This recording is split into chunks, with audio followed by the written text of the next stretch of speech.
Hello everyone, I'm back with my next lesson. So today we have 10-1. So 10-1. This section is more like kind of simplifying trig expressions. So basically what happens is you already see a function in the original and you just have to rewrite in terms of a different function. That's what simplification is. So I'm on page number 628. So one thing you needed to know before understanding this whole section or whole chapter, I would say you needed to know all fundamental identities, trig identities. If you go to page number 628, there's a one big box. You'll see all different type of identities we're going to be using later on in this chapter. So I hope you remember we have already talked about reciprocal identities. Reciprocal identities are part of that. Then we have quotient identities.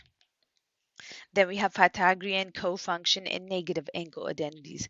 So I would like to actually talk more about one identity, actually, yeah, just one identity, which is Pythagorean identity.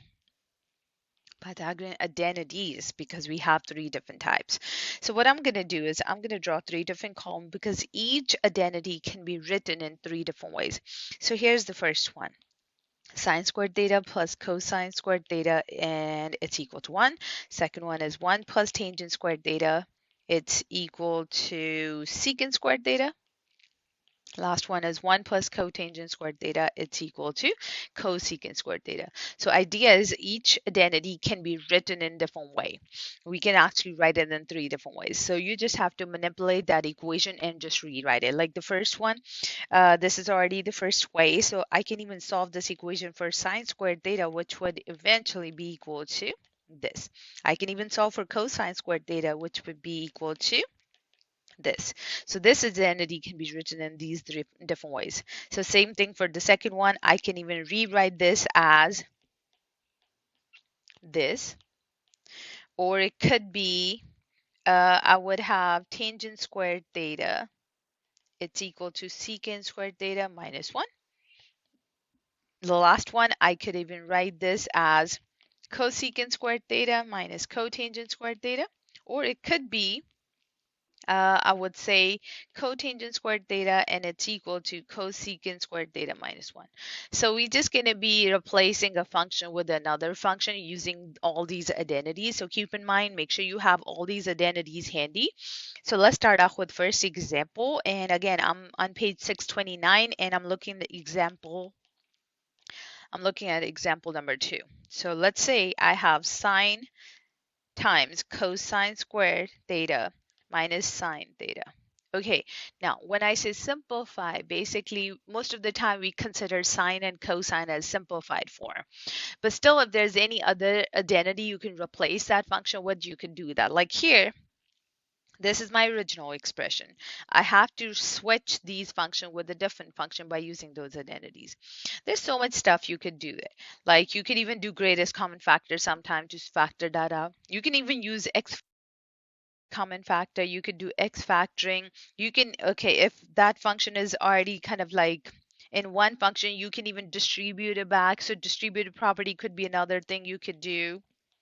Distributive property could be like if you have one fraction, you can split up into multiple fractions. That could be another way. So anyways, we have multiple ways. Like this one, what I see as greatest common factor could be one thing I could try to simplify. So I could factor out sine. That would leave me with cosine squared theta minus 1. Now, I need to go back to all of those fundamental identities and see if which one I could apply or replace this function with.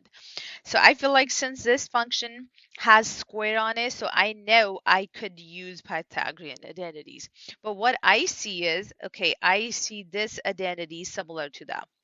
But the only difference is there's negative, or you need to factor out a negative to make it look like that. So how about if I factor out a negative, or I could even rewrite this first. So let's just rewrite it first, just to make it easier. So I'm going to say, so I have negative 1 and cosine plus cosine squared theta. How about that? Okay, now, so again, this one looks similar to that, but there's extra negative. So, or you can factor out a negative. So if I factor out a negative, this becomes 1 minus cosine squared theta. Now I know this whole identity is equal to sine squared theta, so I would replace that with sine squared theta. So this is sine squared theta and put it together. So my answer would be sine to the third power. So idea is your answer could look different the way you simplify this. So it doesn't have to be same answer all the time. Again, can be just one answer. You can even have different type of answer. Again, depends on how you simplify. So let me show you one more example. So let's say I'm on example number 5. I have sine theta times it, plus cotangent theta times it by cosine theta. There's nothing I could factor out, but what I could do is I could use quotient identity because again, sine and cosine is always simplified form.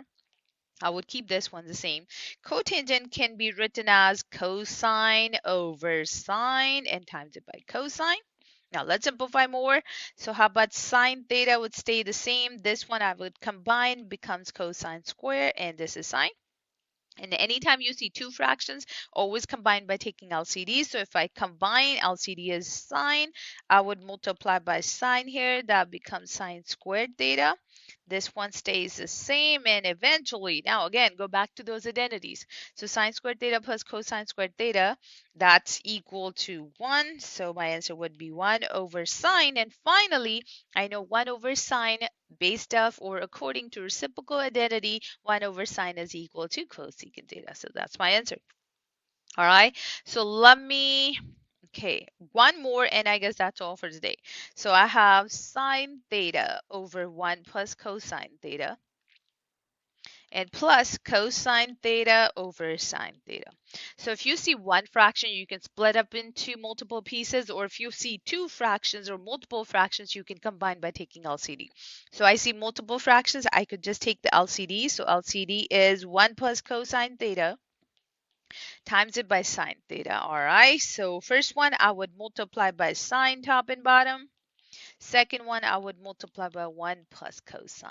Okay, first becomes sine squared theta. Second one would be cosine theta. Once I distribute, isn't it, that would be cosine square? Time to simplify.